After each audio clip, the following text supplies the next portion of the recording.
Deuteronomy chapter 12. That's where we're going to be at this morning. I was not in my notes to do this chapter, but as I was reading through and studying last night, I really believe this is where God would have us be at. I'm not going to do the whole chapter, but we will complete the chapter. There's some parts in the middle I don't think are necessary for this morning. I don't think they're what we need to focus on. It's more semantics for Old Testament living. Quinn, can you back this one off just a little bit, please? A little high. Yeah, that's in. Just a little bit. Not a lot, because I know it doesn't work. But it talks about they're living, what they're to eat, what they're not to eat. That's not the focus of what we need to be concentrating on, because we already know that we're under grace. We're under that dispensation of grace, to where it's not so much what we eat, it's how we eat it. Do we give it? Do we give God thanks? Do we remember God in everything that He's blessed us with? In all things, we receive it with thanksgiving to God. So, and we're talking about today, we're having a dinner today. Some people aren't going to eat certain things. That's just who they are. They have certain food things. But whatever we do eat, we're going to give God thanks for it, because He's blessed us with it. Amen? So we're not going to deal with those particular scriptures. But what we are going to deal with is whenever God brings us to a place of promise, He also told them what? They got to clean it out, right? They got to go in. They got to basically purge the land. They got to get the garbage out. It's interesting, for 40 years, no, 80 years by the time they finally made it in, prior to this, God was doing nothing but purging. If you think about it, as they're going through the desert, God's purging. He's weeding out. He's cleaning house. He's doing His part. Now they get to the land of promise, and whenever they go over the other side, we talked about this past week, not staying on the wrong side of the Jordan, that we want to go to the other side where the promise is. That when you get in there, you got to clean house. You got to get rid of some stuff. Okay, so this morning I want to encourage you. This is going to be a challenging message. I pray that you would take it personal. I want you to take it personal. I want you to look deep within who you are and what you're about, because we're getting ready to step into God's promise. Okay, and so doing, there's going to be some things we've got to clean up. We've got to clean out. We've got to get rid of. Got to deal with. Got to move forward. Okay. There's going to be some hard things. There's going to be some things we're going to come up against that aren't going to be easy to deal with. There's going to be some things we're going to probably struggle with. We're going to have more struggles. As God begins to grow and begins to bless, there's going to be different struggles. But if we're going to get focused now, before we go over the Jordan with one mind, one purpose, that's to honor God. We're going to love God and love people. Amen? So as we do that, we're going to the promised land, and we're going to take care of what we've got to take care of. But the whole time we've been in the desert, this whole time that we've been wandering through the desert, God's been loosening up some stuff in our lives. He's been shaking some things in our lives. He's been shaking some foundations. He's been shaking some theologies. He's been growing. He's been working you through some personal things in your life. He's been helping you grow in some areas, challenging you in some areas, maybe disciplining you in some areas. Thank God. God said He chastens those that He loves. If you haven't been chastened recently, figure out what's going on. Are you being obedient? Are you allowing God to discipline you? Because He's going to continually be correcting you and growing you, because we're not perfect. There's sin in our life, and we've got to deal with that sin. But the time that we're in the wilderness, God is taking it and shaking it and loosening it up. He's getting us to a place where we're not comfortable. He's taking us to a place where we have to completely rely on Him. If we're going to enter into the promise of God, we've got to be where we are in a place where we completely rely on Him. Amen? So, with that, let's get started, and we'll work our way through this. Starting in verse 1, it says, "These are the statutes and ordinances which you shall be watchful to do in the land which the Lord, the God of your fathers, gives you to possess all the days you live on the earth." Verse 2, "You shall surely destroy," get rid of, annihilate, obliterate, gone, vaporize, if you will. If we can do that, we can do that. It's got to be completely gone. Okay? "All the places where the nations you drive out serve their gods, upon the high mountains and the hills and under every green tree," every nook and cranny. Okay? Every possible place. Whenever you go in to clean out, you've got to go in detail. Okay? You don't want to leave nothing behind. So you got to check the high places, you got to check the low places, and every place in between. It says the mountains and the hills and under every tree. Now, understanding these were all specific locations where they would worship because of the gods and goddesses that they were worshiping.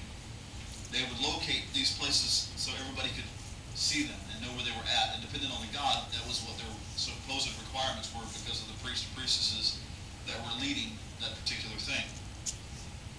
But he's telling the people of Israel, when you go into your promise that I have given you, you need to take a look at all these places and destroy every place that they worship.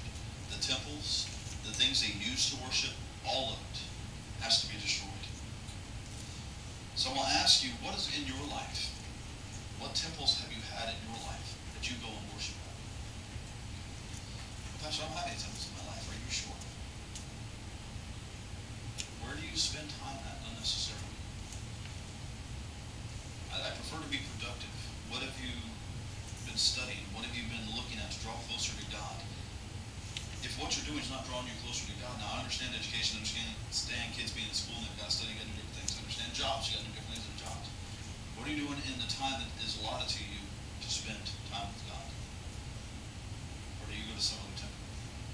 Because the idea of going to the temple and going to the synagogues or where it was to worship was to learn and to worship.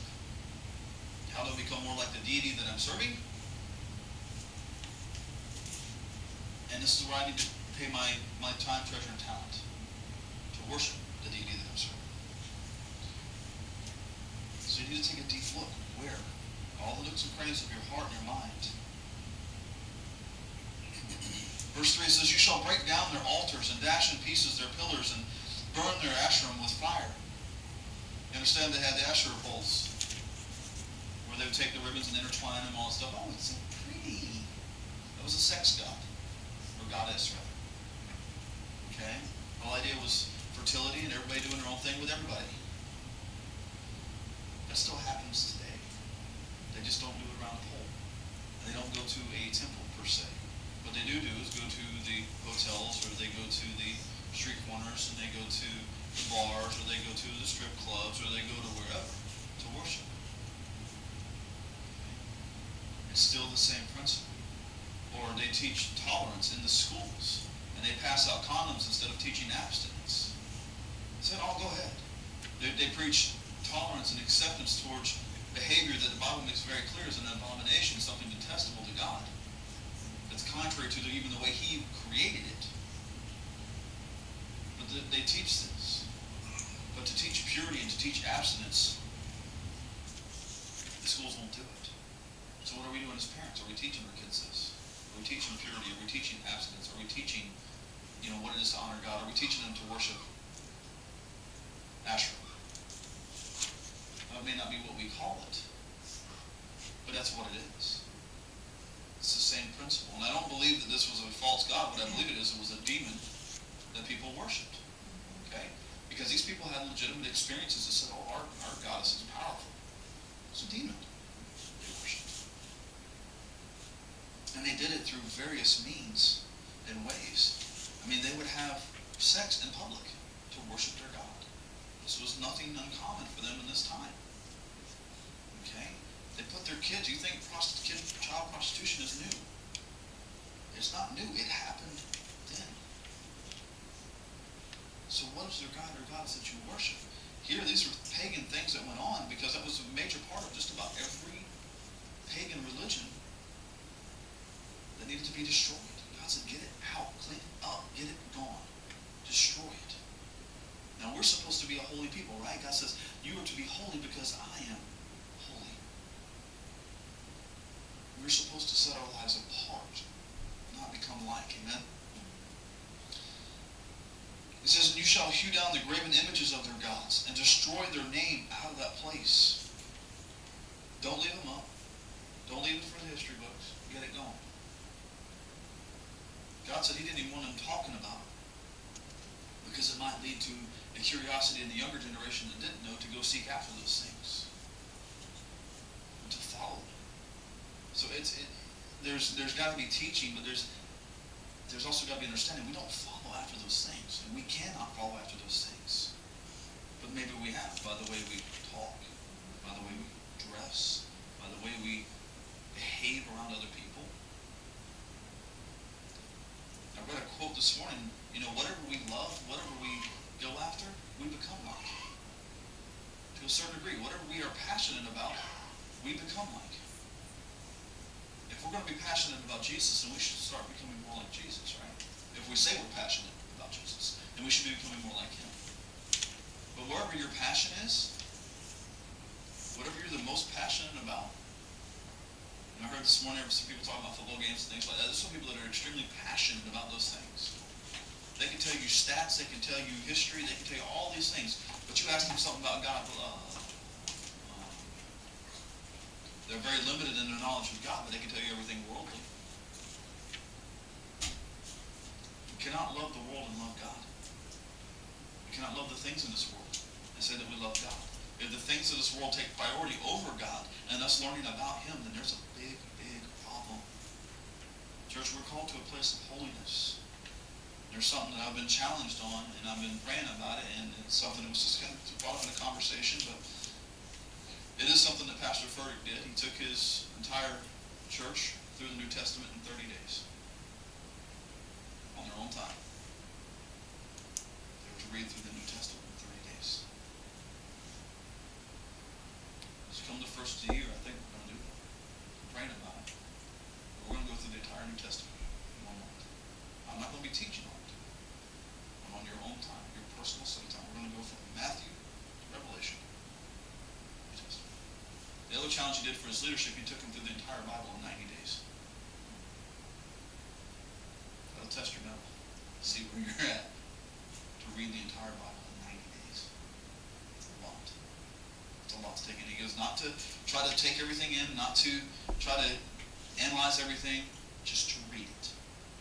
And get it in your system. If you took all the time to analyze everything that was in the medication that you take, would you ever actually take it? You're trying to figure out the chemical compositions of everything and how it breaks down and how it works and all that stuff. Would you actually ever get to actually taking the medicine and understanding how it works? No. Just take it. Let it do its work. Because I guarantee you, if you're taking the word in, it's going to do something in your life. It's going to start changing you. It's going to start altering you. And that's what we need. We need to discipline our lives in such a way that is honoring to God. His word, again, he honors his word even above his name. What are we doing with his word? What are you doing with his word? Again, this is something I've been challenged on. I sat there yesterday and God really kind of convicted me on, not yesterday, but a couple days ago. I read a book from cover to cover. Almost 400 pages. I read it one day. Didn't even realize it. Until I closed the book at 12:30 in the morning. But I finished it, the entire thing. Then I only probably spent about 10, 12 minutes. God's word. While I enjoyed the book, the conviction to come afterwards wasn't all that great. I didn't spend that much time in God's word I could have.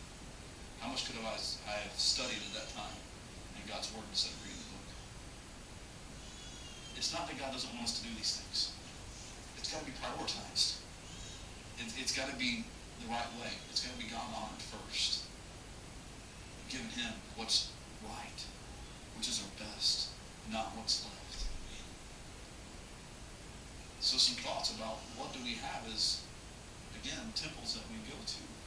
Places of refuge, places of escape, places that we go to find peace or solitude or whatever. Do we find it in God or do we find it in something else?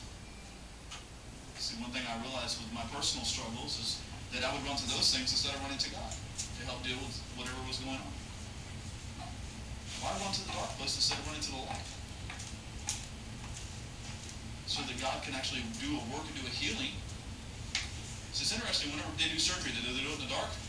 Or do they try to generate as much light as possible so they can see exactly what's going on from every angle? So there's no shadow, so there's no nothing, so they can see very clearly what it is that they need to do. God is a great physician, right?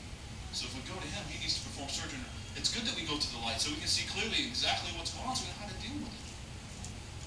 So we've got to get these things out of our lives. And verse 4 says, you shall not behave so towards the Lord, your God. You should not do what these people are doing to worship their gods and goddesses. This isn't how it works. I don't want you to be like this. So we got to be mindful of how we worship and how we seek the Lord. We got to make sure that it's God. Because again, if we become too much like the world, then how are we honoring God? There's a lot of churches, yeah, they're huge, they got numbers, but how many people are coming to Jesus Christ instead they're coming for the coffee? Or they're coming for the internet because they don't have internet at home. They're coming for different reasons, but it isn't Jesus. That's a big issue. If we're welcoming pagan worship in our churches, then how are we different? How are we honoring God? I'm not saying we do this because, Lord, I'm going to try to do everything I can to make sure we don't do anything like that. That whatever we do is going to be God-centered, it's going to be Word-centered, it's going to be focused on Him. It isn't, I'm not willing to scratch people's ears just to necessarily get them to church. Okay, I will do whatever I can. It's going to be honoring and glorifying to God to get and reach people, yes. But I don't want to be a feel-good pastor if people come in just because it makes them feel good. There's times to feel good. There's times to have that, man, that was awesome. Those times, well, that really hit home. Or the pastor, man, the pastor was just a jerk today. Yeah, but you really hear what he said? Are you listening? Is it changing? It's more about lives being changed than us changing the church to reach people. The gospel message has not changed. We have tools that we can use, resources that we can use.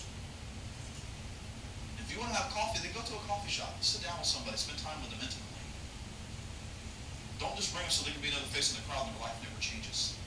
I ain't got a problem drinking coffee. You like coffee? Go for it. Drink it. Drink all of it. A lot of it. Go for it. I can't say nothing. Whenever Burger King come out with their mocha frappe things, I drank like 4 or 5 of those things one night. I was zinging good. Way too much caffeine. But again, use those tools the right way to honor God. Were their practices wrong? They were against God. But you can't knock their commitment. Think about Jehovah's Witnesses. They're committed. Boy, they're committed. And they're disciplined. They're wrong. I love them, but they're wrong. They're not honoring the God of the Bible. They're honoring a God, but it's not the God. My heart goes out to them. I love them too much to let them stay that way. But I love their discipline. I love their discipleship. Man, they are committed. Same thing with Mormons. I love them. They're wrong. But they're faithful. Their discipleship training programs, man, they are intense. I was talking to somebody that went through their different programs. Whew. I mean, it's crazy.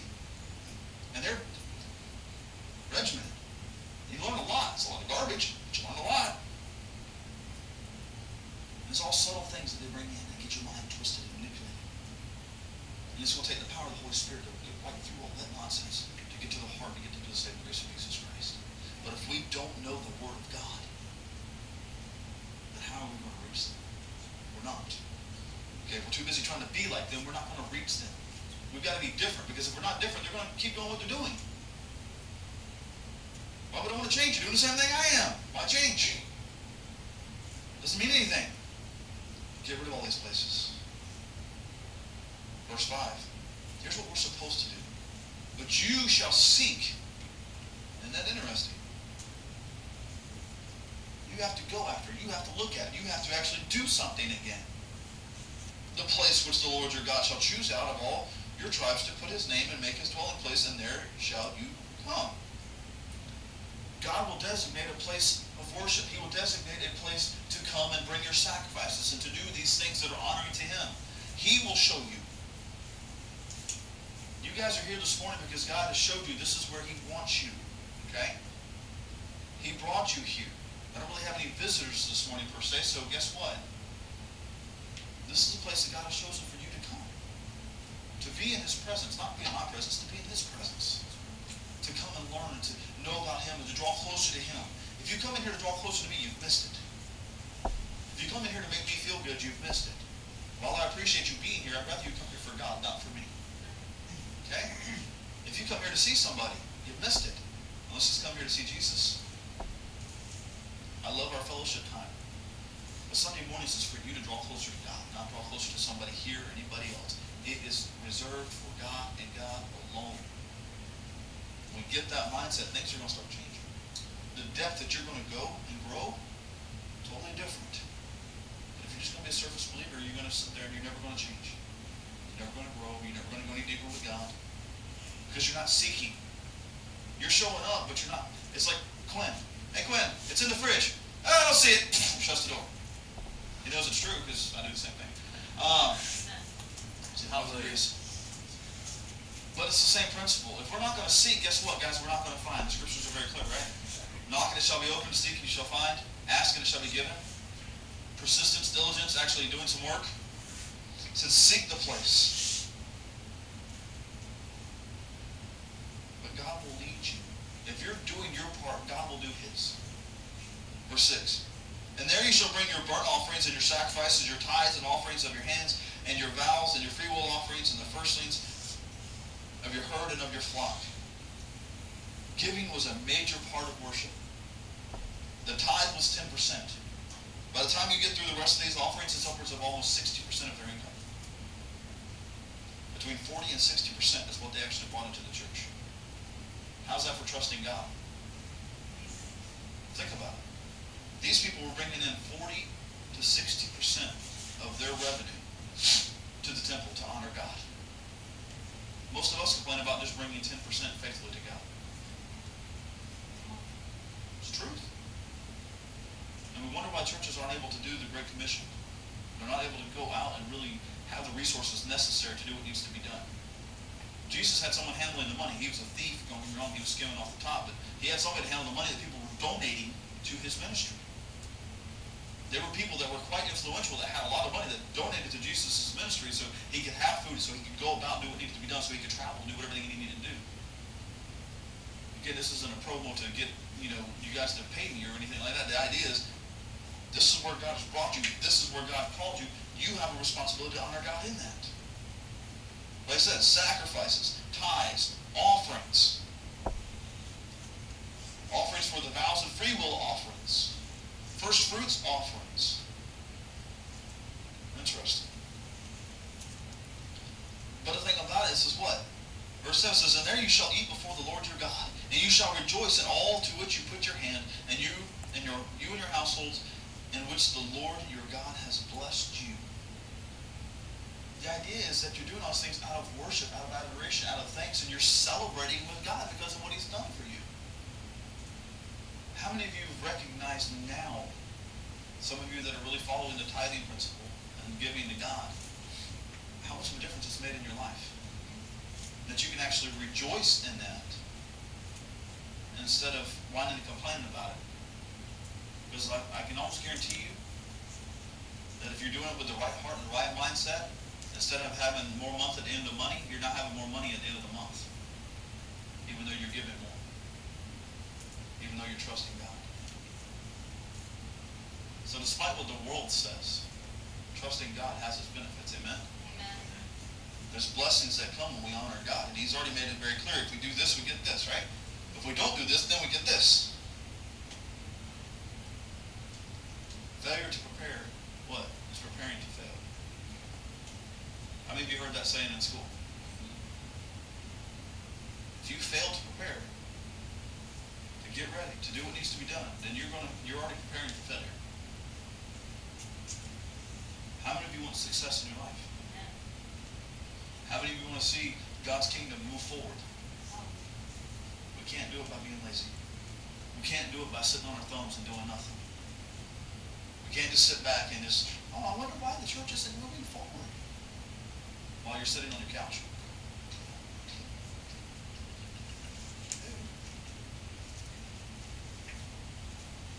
There's things that need to be done. There's things that we've got to do. We've got to go in and clean out the temples, amen? We've got to go in and clean out all these places of worship that need to be destroyed. We're not to be like that. We're not to act like that. We've got to get this stuff out. Some of you in your own life got things you need to get out of your life. You need to deal with it. You need to deal with it swiftly. And don't just play at it. I'm just going to put it away for a little while and we'll bring it back out later. Did God say put it away for a little while and then bring it back out? He said destroy it, get it gone, clean it out. Done. You throw it away.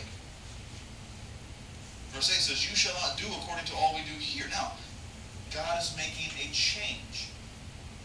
Okay, He's growing them. What was once okay, it's time to put it away. It's time to grow. All right? Not to be pulled back out. It's done. It says, what you shall not do according to all we do here in the camp this day. Every man doing whatever looks right in his own eyes. Well, they were just kind of worshiping God however. He said, no, it's time to start getting things in order. It's time to get the house in order. God says, it's time to get my people in order.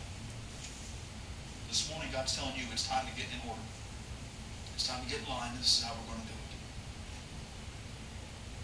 And he's telling them, look, verse 9, for you have not yet come to the rest and to the inheritance which the Lord your God has given you. Look, you're not crossing Jordan yet, but we got to get some things straight.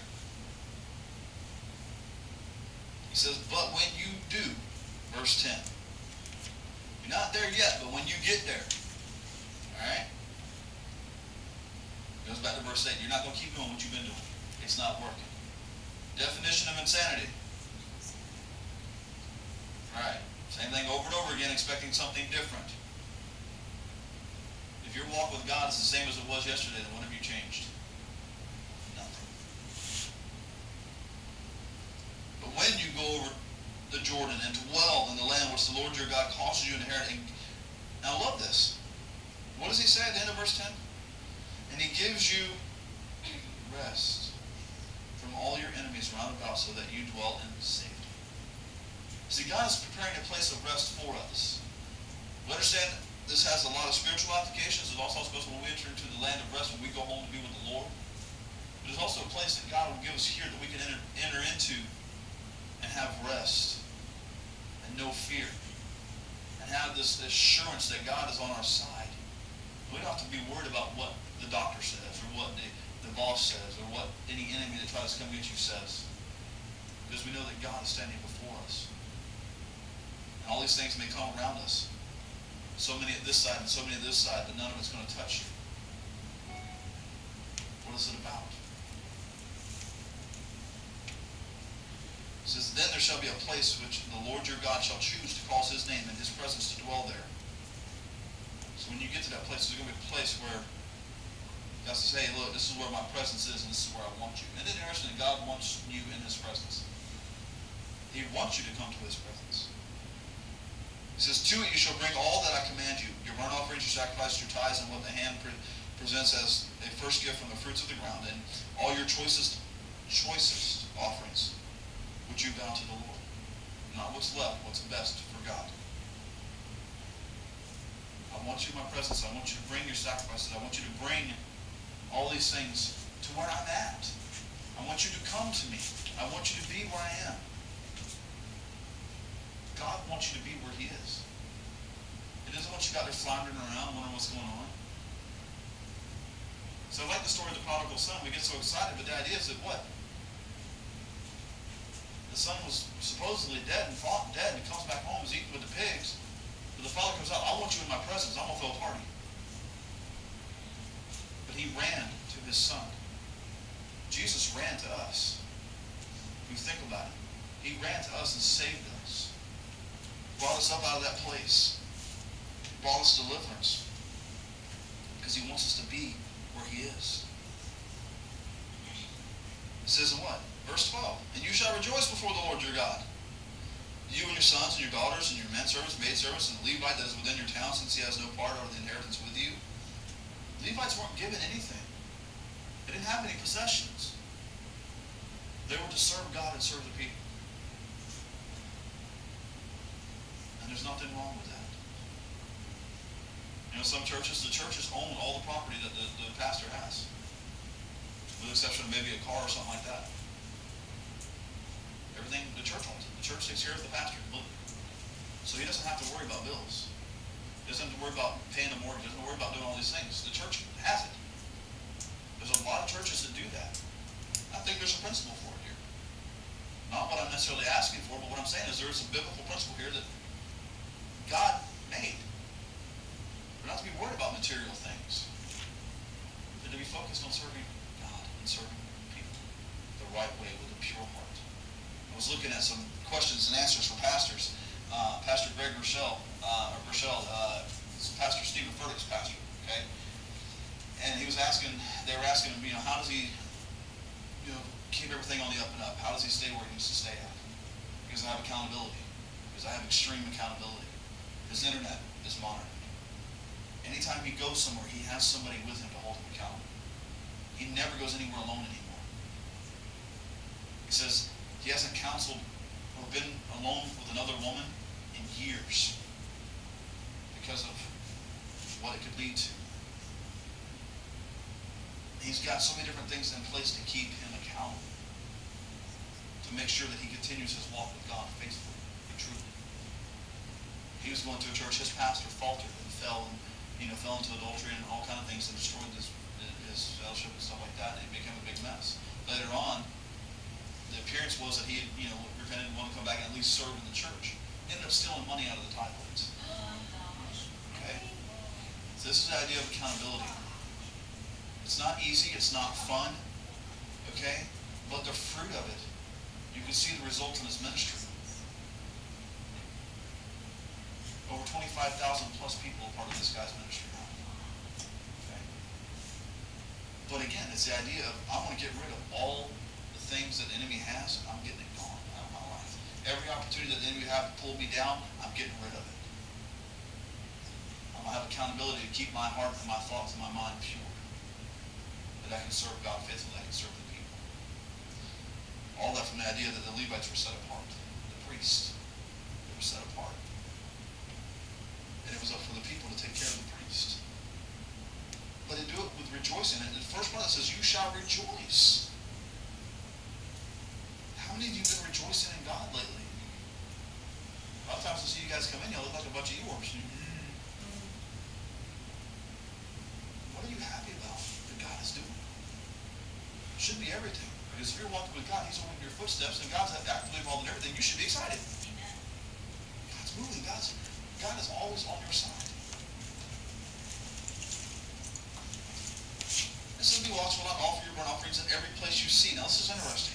This little verse got thrown in here, and I got to thinking about it. Again, it comes back to stewardship, right? Everything that we have belongs to God, and we're supposed to steward it well. He says, but be watchful not to offer your burnt offerings in every place you see. How many people out there are asking for money? Asking you for support, asking you for help, asking you to give of your resources. Okay, what is an offering? That's part of your resources. Giving up for something, right? Don't do it in every place you see. So try not to call you out, but this is the area of ministry you want to go into is helping and resources and and giving of your time and church volunteering their time. Pray over it well. That we don't just throw it out there wherever. It almost comes back to the sowing principle. We can sow the seed on the concrete, but it's not going to grow on the concrete, right? We can give our time and our treasure and talents to, we think we're honoring God, but we're just throwing and wasting the seed. Pray about it. Let the Lord lead you to that place where he is, and that's where we'll go. And we're going to trust you in that. So no pressure. But again, I think it's a good principle of stewardship. Just don't throw your stuff out there. All right? Don't let it go to waste. Don't just, I'll put my money in that. Research it. Find out what they're about. Find out what they're actually doing. It's like there's different things. You tell people that money for the kids, money for the orphans, money for this, money for that. I want to know what these places are about before I'm giving my money. Okay? I want to know where the heart is. I want to know where the passion is. This is one of the reasons why I have a hard time meeting up with other churches. Because they have a good talk, but they're not in the community doing the squat. And they have resources, and that's another thing that just irritates me. I love God, and I love people, but sometimes I can't stand religion because those that do have the resources that God has blessed them with, they don't do nothing in the community. Foreign missions, man, they are on it. Thousands upon thousands of dollars. Getting it out, gone. If we're going to support anything foreign right now, it's going to be the Jews. Somehow, some way. If we're going to do any type of foreign missions. Because why?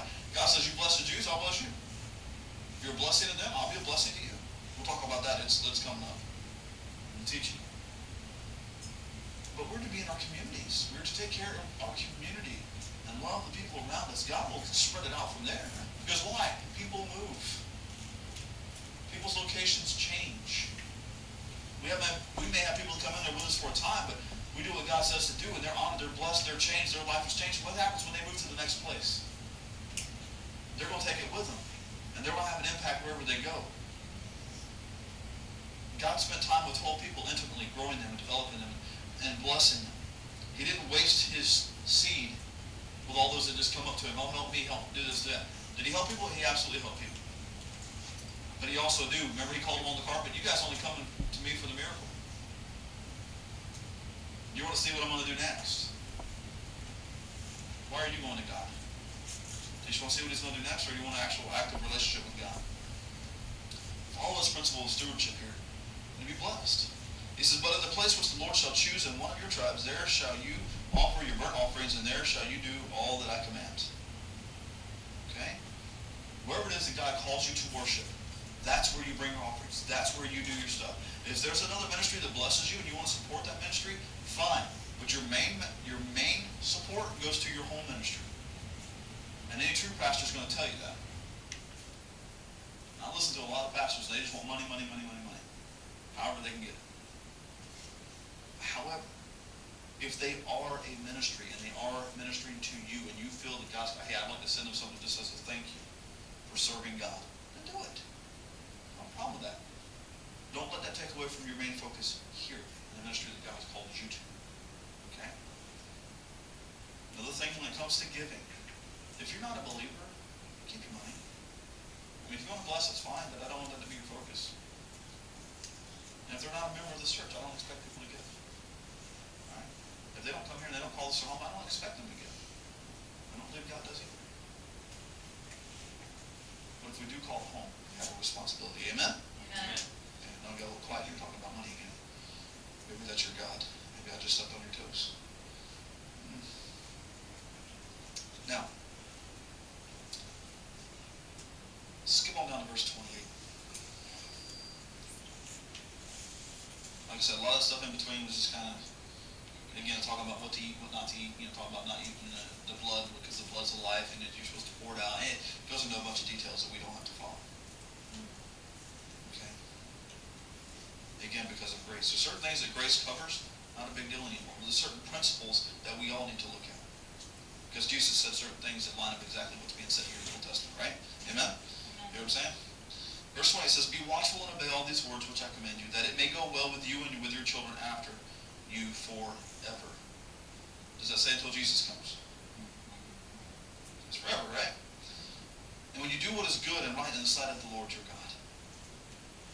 When the Lord your God cuts off before you the nations whom you go to drive out, and you drive them out, okay, and live in their land. Interesting. Maybe you got some people living in your land that you're supposed to be going to that need to move on. Okay? But when God calls you to do that, he gives a word of caution. Be watchful that you are not ensnared into following them after they have been destroyed before you, and that you do not inquire after their gods, saying, how do these nations serve their gods? We will do the same. Be careful when you go into the place of promise that God has you. It's easy for you to get caught up in the way the world system works in those areas of blessing. Okay? How many of you have known or see worldly people that are blessed, or what you would view as blessed? Okay? How easy is it to get caught up in the way they do things instead of God's way? Because why? They have workable systems. Okay? Now, are all systems bad? No. But if it's not rooted and grounded, you're not taking and stewarding it the way God would have you steward it, then that system is garbage. Okay? Are there principles that we can learn about using money and investing and things like that? Yes. There are systems that work, and we need to utilize the system. That's being a good steward. Remember the parable of the talents. He said, what? You could have at least given it to the bank. I could have got interest. But you did nothing with it. Okay? So again, we need to take a look at the system that's being used to make sure if it's going to be used, that it does it to the honor and glory of God. Okay? I do believe in redeeming things that we can redeem. Bring it to glory to God. But we're not to do it the way they did. We're not to go after the gods and how do they worship their gods. We're not to make it a god, and we're not to worship as such. That's the problem with a lot of these get-rich-quick schemes. They become your god because you have to devote everything you have to them. Problem. That means you're not devoting it to God. Amen? Amen. Okay.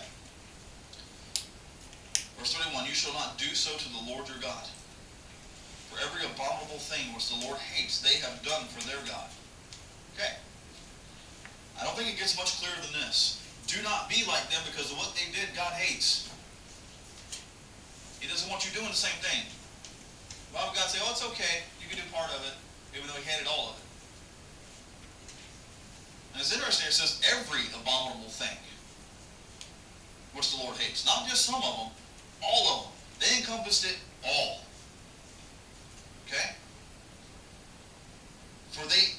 their sons and their daughters they have burned in the fire to their gods. Here's a scary thought. There's inner circles and inner workings in our society today that still practices without actually putting children in the fire. They still worship the same way. They build their images and they put what would be, what do they call it, effigy or something like that? It's not the real thing, but it's designed to look like it. And they take these things that are wrapped up and made to look like children and they throw it in the fire. It's called the god of, the god's name was Molech, or the demon's name, if you will. I don't believe it was a god, a demon. His name was Molech. Okay? They still worship it in today's society. Because this was a god that was about money, prosperity, all those things. There's a lot of high-ranking officials that are actively involved in this practice, and it's scary. I don't like being a conspiracy theorist, but you know, when you get consistent stories from various resources, I gotta go with it. Yes. Just like when you think about this, I remember when I lived in North when I was younger, there's this house that's been lived in, and they very openly practice witchcraft, and they have things in their windows and stuff like that, and cops were there all the time. You hear screams coming from the house like that, but I remember specifically one day when you said about the children, there were people actually still offer their lives to children, because this young girl went there one day and she looked like she thought I was pregnant, and ambulance came, they took her out, and we found out later on that they had actually cut her open to be got killed.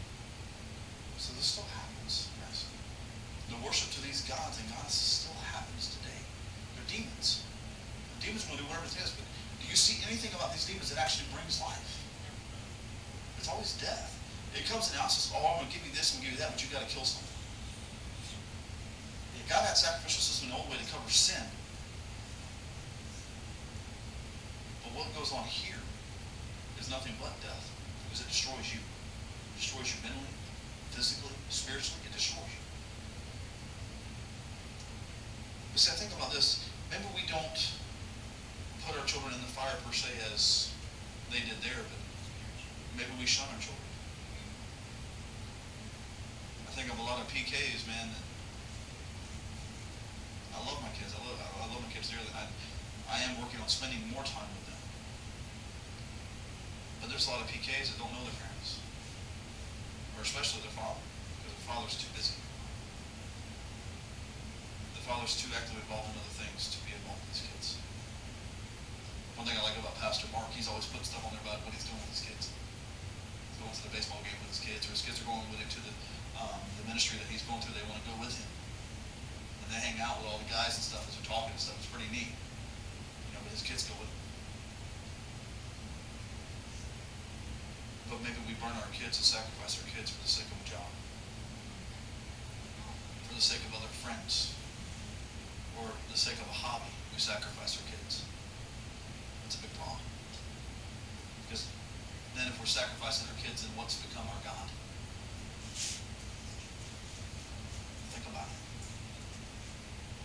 I didn't necessarily want to go there with that, but it's the truth. We can do so many things and saying that we're honoring God, but at the sacrifice of what? Jesus was the sacrifice, and that's all that needed to be sacrificed. That was the life that was taken. Okay, he was murdered in man's system. He was blatantly murdered. It was a joke trial. Everything, the accusations were false. Everything was a joke. Everything was done totally contrary to even their own legal system. He was murdered. Okay? Now, he made it very clear that no one takes this life from him except he lays it down willingly. He was the Son of God. If he didn't want to die, he didn't have to. He knew that. But he did it willingly, and he never once said, what?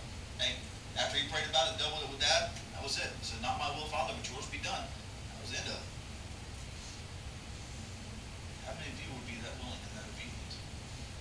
God, not my will, but yours be done, and that's it. We serve God. Love God. Love people. Verse 32 says, but whatever I command you, be watchful to do it. You shall not add to it or diminish it. So there's a lot of people that take these scriptures and they just kind of wash over them. The hard scriptures. Okay, because they don't want to offend anybody. They don't want to, maybe get in your business a little bit. They don't want to touch on the gods that you serve. I want you to destroy the gods that you serve if it's not the true God.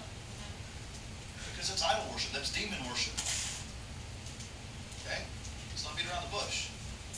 If you're not worshiping God, you're worshiping something else, you're worshiping a demon. There is some demon that has set up residence in your life that you're worshiping. And that demon can have whatever name it wants. But if you're worshiping it, it's happy because that means you're not worshiping God.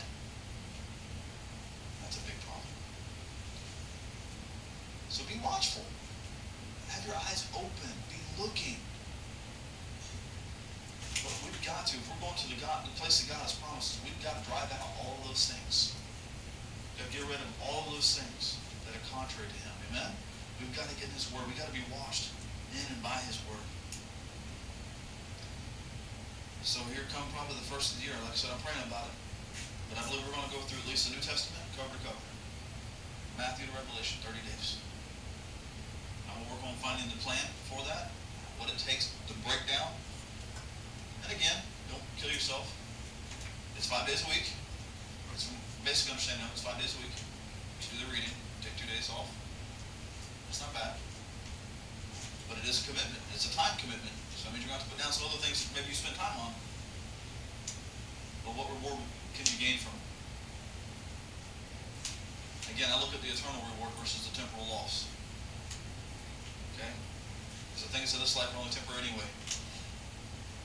So let's take it. Let's see what God is doing. Let's be prepared to go into the promised land the right way.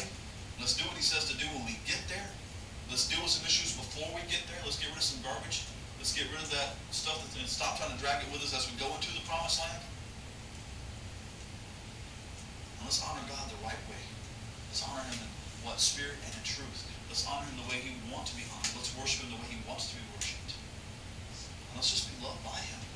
That's what it's about, right? He loved us. He said to love Him because He first loved us.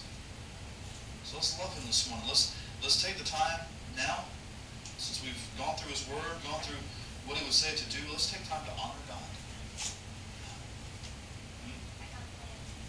Good. We'll talk more about it later. Make it a printable version. Which way though? But let's take time this morning, okay? Let's do business with God. Let Him do business with us. Ask Him to search your heart and see if there's anything in you that maybe has set itself up as an idol that you're worshiping, and get it gone. Okay, because the reality is you have to remove these things in your life. You have to want them gone. Even the man that was in the tombs cutting himself and couldn't be bound by chains, he's the one that ran to Jesus. The man did. The demons didn't like it so much. They asked him, why are you here to persecute us early, before time? Jesus, you're a little early for this, aren't you? And Jesus rebuked him, told him to keep his mouth shut. It's enough. But they asked, hey, can we go into the pigs? Even the pigs had sense enough to kill themselves. So no, we're not going to live like this. Maybe you got something in your life you need to deal with this morning. And if you don't, great. Worship God. Encourage others as you worship. Actively worship. Do something in your worship. Get out of your comfort zone while you worship. Amen? Amen. Well, if you can go ahead and turn the recording off, please. So, Master, you stand to your feet.